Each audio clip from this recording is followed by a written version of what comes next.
Chapter 18, Diet. The diet question deserves careful study. A reform in eating would be a saving of expense and labor. The diet affects both physical and moral health. Learn for yourselves what you should eat, what kinds of food best nourish the body, and then follow the dictates of reason and conscience. This is not a matter of trifling importance.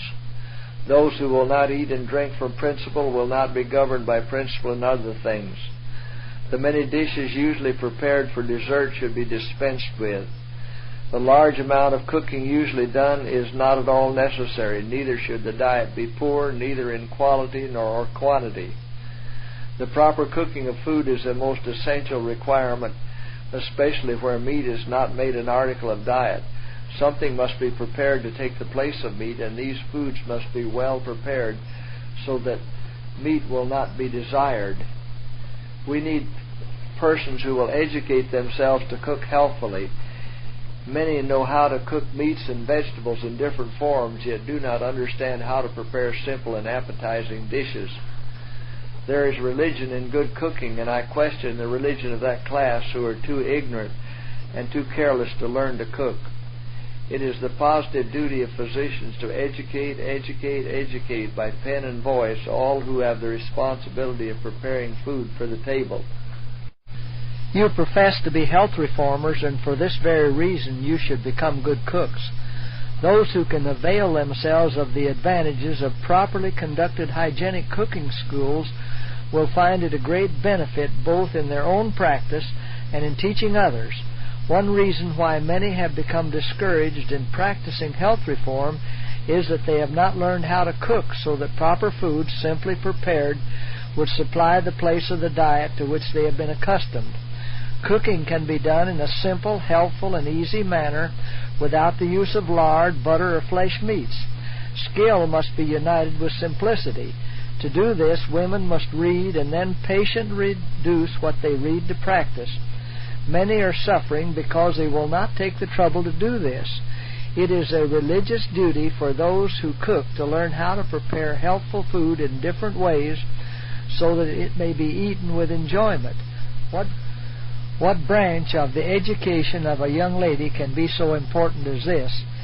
Is my diet such as will bring me in a position where I can accomplish the greatest amount of good? People cannot all eat the same things.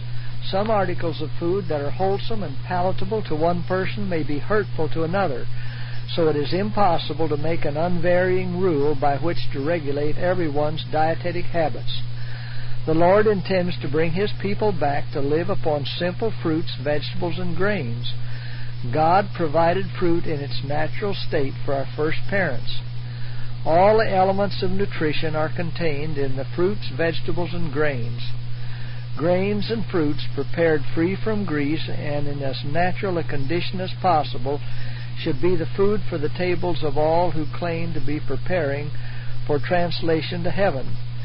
Fruits, grains, and vegetables prepared in a simple way, free from spice and grease of all kinds, make with milk and cream the most healthful diet.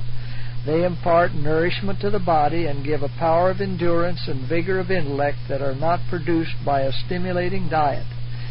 Meat eating is doing its work, for the meat is diseased. We may not long be able to use even milk. Good, ripe, undecayed fruit is a thing for which we can thank the Lord, for it is beneficial to health.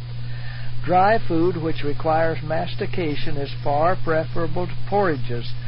The health food preparations are a blessing in this respect.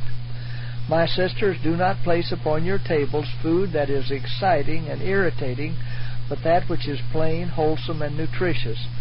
Good brown bread and rolls, prepared in a simple manner, yet with painstaking effort, are healthful. Preparation of food.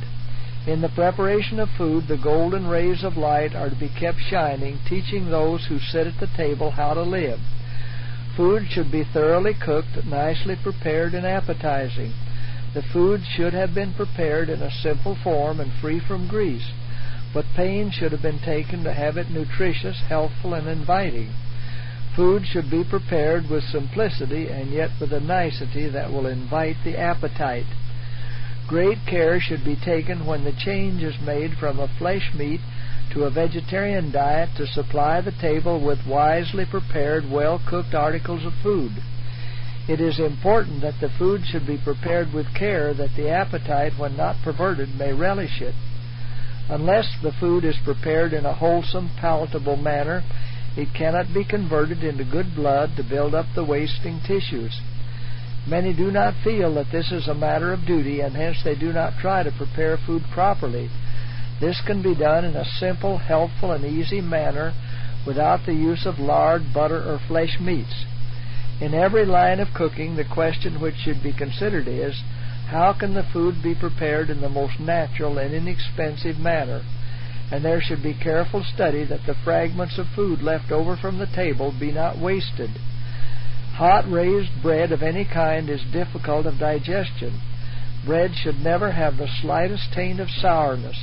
It should be cooked until it is most thoroughly done. Thus all softness and stickiness will be avoided. Milk should not be used in the place of water in making bread. All this is extra expense and is not wholesome. If the bread thus made is allowed to stand over in warm weather and is then broken up, there will frequently be seen long strings like cobwebs. Such bread soon causes fermentation to take place in the stomach. Every housekeeper should feel it her duty to educate herself to make good sweet bread in the most inexpensive manner, and the family should refuse to have upon the table bread that is heavy and sour, for it is injurious. Hot biscuit raised with soda or baking powder should never appear on our tables. Such compounds are unfit to enter the stomach. Saleratus in any form should not be introduced into the stomach, for its effect is fearful. It eats the coatings of the stomach, causes inflammation, and frequently poisons the entire system. Some plead, I cannot make good bread and gems unless I use soda or saleratus. You surely can if you will. Is not the health of your family of sufficient value to inspire you with ambition to learn how to cook and how to eat? There should not be many kinds at any one meal, but all meals should not be composed of the same kinds of food without variation. I set before them the fact that by placing several kinds of food in the stomach at one meal, they were causing disease that was not attributed to the food eaten. If your work is sedentary, take exercise every day, and at each meal eat only 2 or 3 kinds of simple food, taking no more of these than will satisfy the demands of hunger. It would be better to eat only 2 or 3 different kinds of food at each meal than to load the stomach with many varieties. Do not have too great a variety at a meal. 3 or 4 dishes are plenty. At the next meal you can have a change.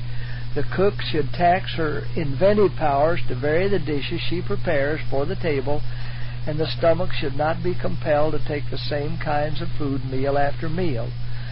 Some think that they must eat only just such an amount and just such a quality and confine themselves to 2 or 3 kinds of food. But in eating too small an amount, and that not of the best quality, they do not receive sufficient nourishment. Mixed and complicated dishes are injurious to the health of human beings. It is not well to take a great variety of food at one meal. When a variety of foods that do not agree are crowded into the stomach at one meal, what can we expect but that a disturbance will be created?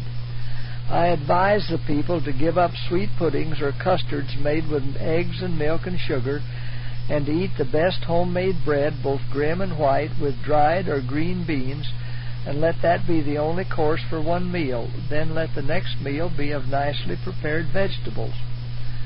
If we would preserve the best health, we should avoid eating vegetables and fruit at the same meal. If the stomach is feeble, there will be distress, and the brain will be confused and unable to put forth mental effort.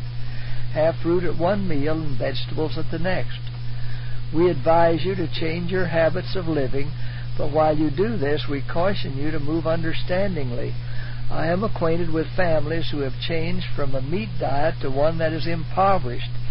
Their food is so poorly prepared that the stomach loathes it. Here is one reason why some have not been successful in their efforts to simplify their food. Large quantities of milk and sugar eaten together are injurious. Some use milk and a large amount of sugar on mush, thinking that they are carrying out health reform. But the sugar and the milk combined are liable to cause fermentation in the stomach and are thus harmful. The free use of sugar in any form tends to clog the system and is not infrequently a cause of disease. Rich and complicated mixtures of food are health-destroying. The stomach must have careful attention. After it has done its work for one meal, do not crowd more work upon it before it has had a chance to rest and before a sufficient supply of gastric juice is provided.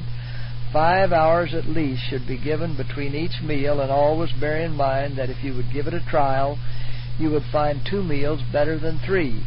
A second meal should never be eaten until the stomach has had time to rest from the labor of digesting the preceding meal. It is quite a common custom with the people of the world to eat 3 times a day, besides eating at irregular intervals between meals, and the last meal is generally the most hearty and is often taken just before retiring. This is reversing the natural order. A hearty meal should never be taken so late in the day. Should these persons change their practice and eat but 2 meals a day and nothing between meals, not even an apple, a nut, or any kind of fruit, the result would be seen in a good appetite and greatly improved health. Most people enjoy better health while eating 2 meals a day than 3. Others, under their existing circumstances, may require something to eat at supper time, but this meal should be very light. Let no one think himself a criterion for all, that everyone must do exactly as he does. If the third meal be eaten at all, it should be light and several hours before going to bed. The stomach, when we lie down to rest, should have its work all done, that it may enjoy rest as well as other portions of the body. The work of digestion should not be carried on through any period of the sleeping hours. If you feel that you must eat at night, take a drink of cold water in the morning. You will feel much better for not having eaten. The stomach may be educated to desire food 8 times a day and feel faint if it is not supplied, but this is no argument in favor of so frequent eating. Errors in diet. At mealtime, cast off care and taxing thought. Do not be hurried, but eat slowly and with cheerfulness, your heart filled with gratitude to God for all His blessings. If you are in constant fear that your food will hurt you, it most assuredly will.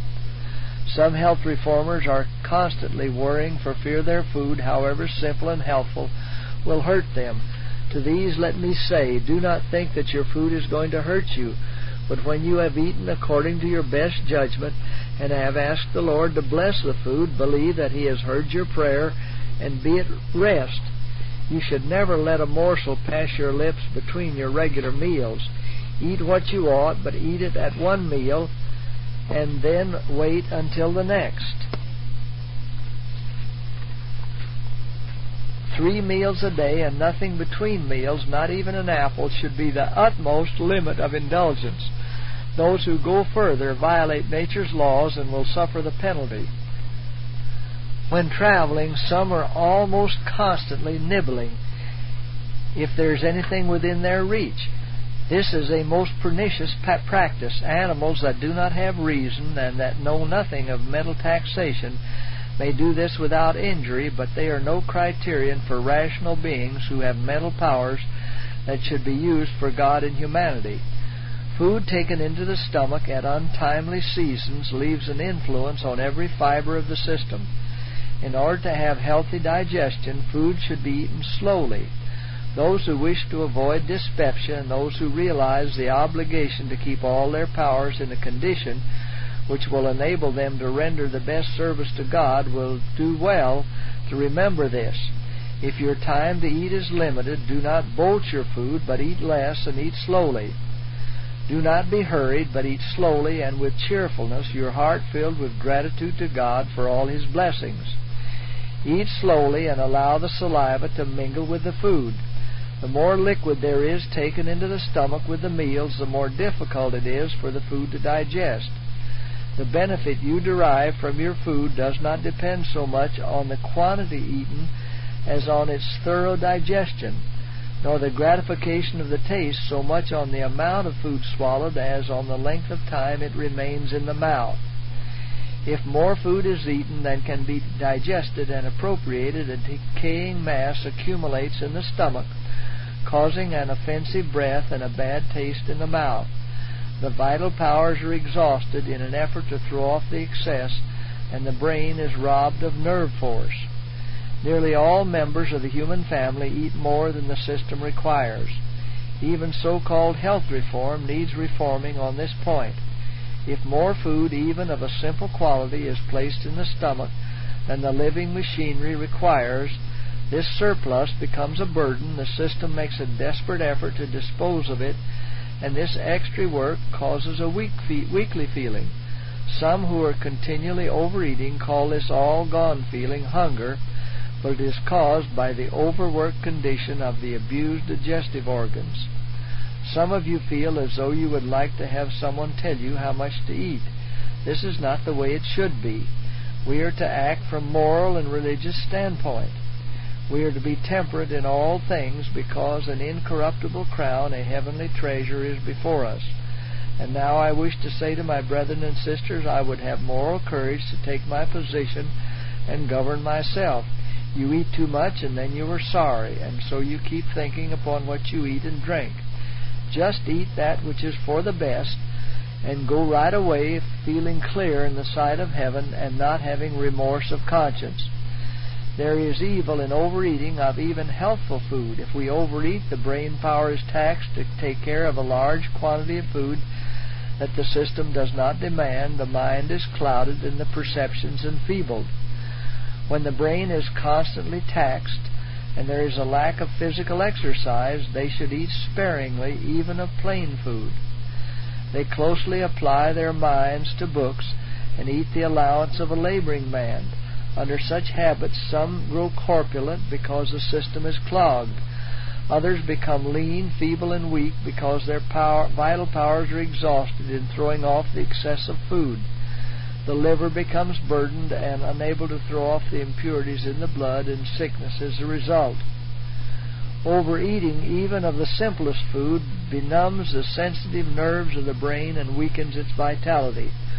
Overeating has a worse effect upon the system than overworking. The energies of the soul are more effectually prostrated by intemperate eating than by intemperate working. The digestive organs should never be burdened with the quantity or quality of food which it will tax the system to appropriate. All that is taken into the stomach above what the system can use to convert into good blood clogs the machinery, for it cannot be made into either flesh or blood, and its presence burdens the liver and produces a morbid condition of the system. Overeating is intemperance just as surely as liquor drinking. And what influence does overeating have upon the stomach? It becomes debilitated, the digestive organs are weakened, and disease with all its train of evils is brought on as the result. If persons were diseased before, they thus increase the difficulties upon them and lessen their vitality every day they live. They call their vital powers into unnecessary action to take care of the food that they place in their stomachs. What a terrible condition is this to be in. Eating merely to please the appetite is a transgression of nature's laws. Often this intemperance is felt at once in the form of indigestion, headache, and colic, and the load has been placed upon the stomach that it cannot care for, and a feeling of oppression comes. The head is confused, the stomach is in rebellion, but these results do not always follow overeating. In some cases the stomach is paralyzed, no sensation of pain is felt, but the digestive organs lose their vital force.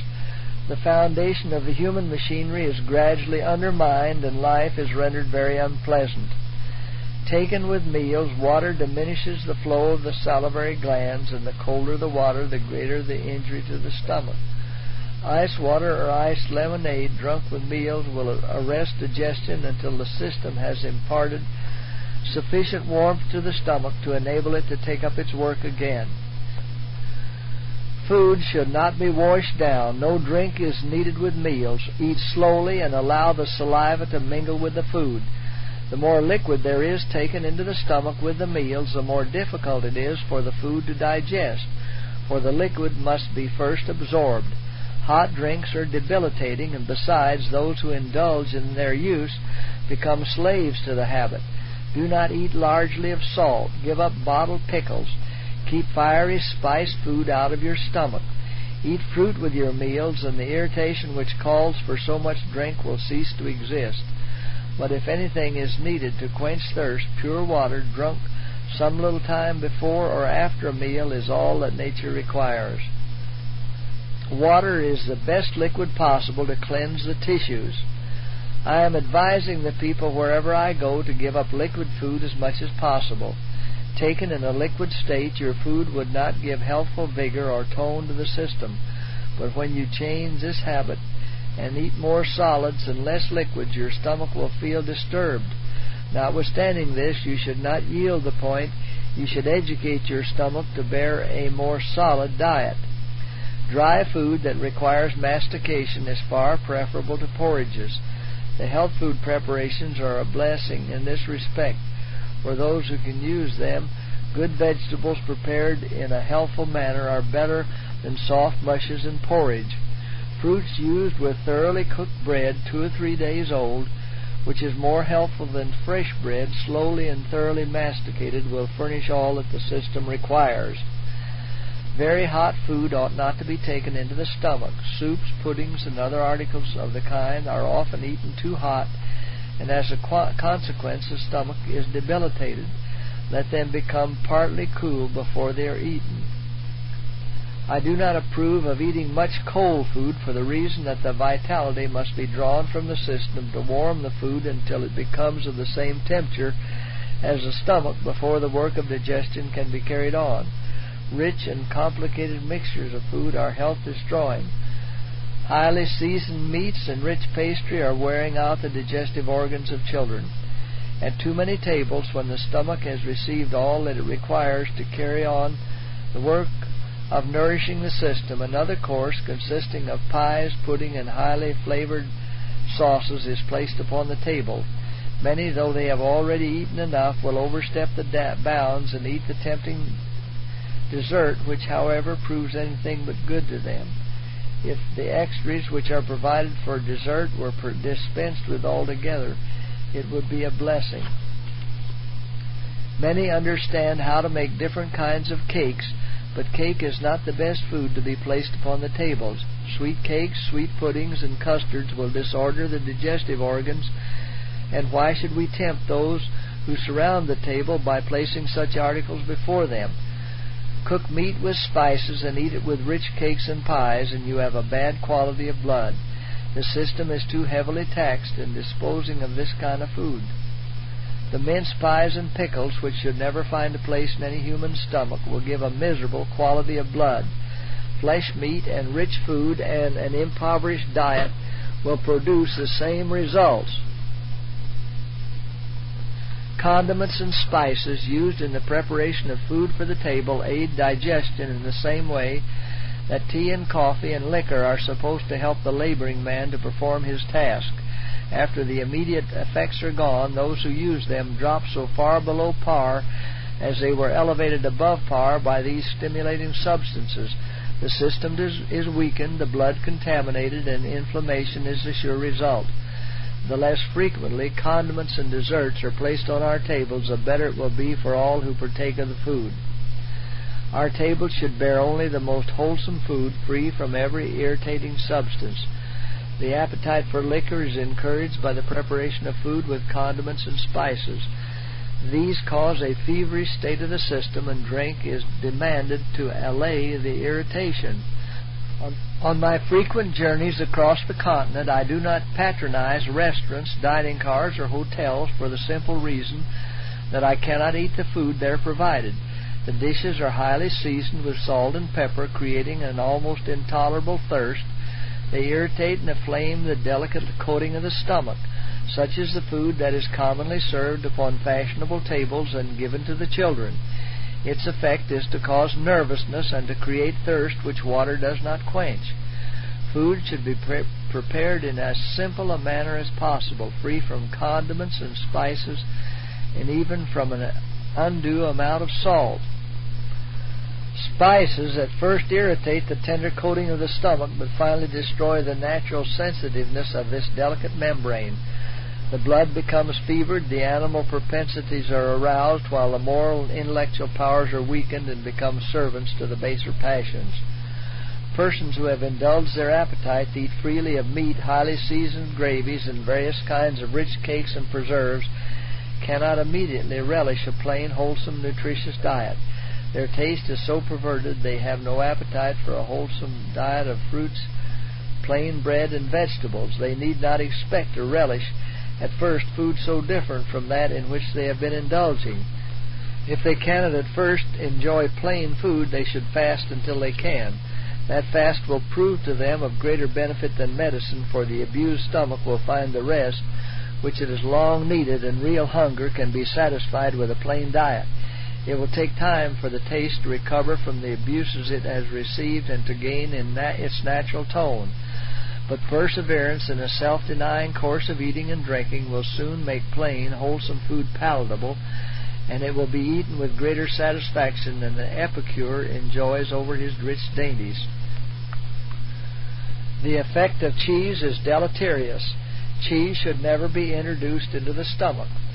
Meat is served reeking with fat because it suits the animal taste. Both the blood and the fat of animals is consumed as a luxury, but the Lord has given special directions that these should not be eaten. Why? Because their use would make a diseased current of blood in the human system. Disregard of the Lord's special directions has brought many diseases upon human beings. Jesus, speaking of the cloudy pillar, gave special direction to the children of Israel, saying, "It shall be a perpetual statute for your generations throughout all your dwellings, that ye eat neither fat nor blood."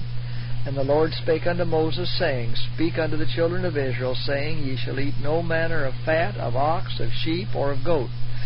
For whosoever eateth the fat of the beasts of which men may offer an offering made by fire unto the Lord, even the soul that eateth it shall be cut off from among his people.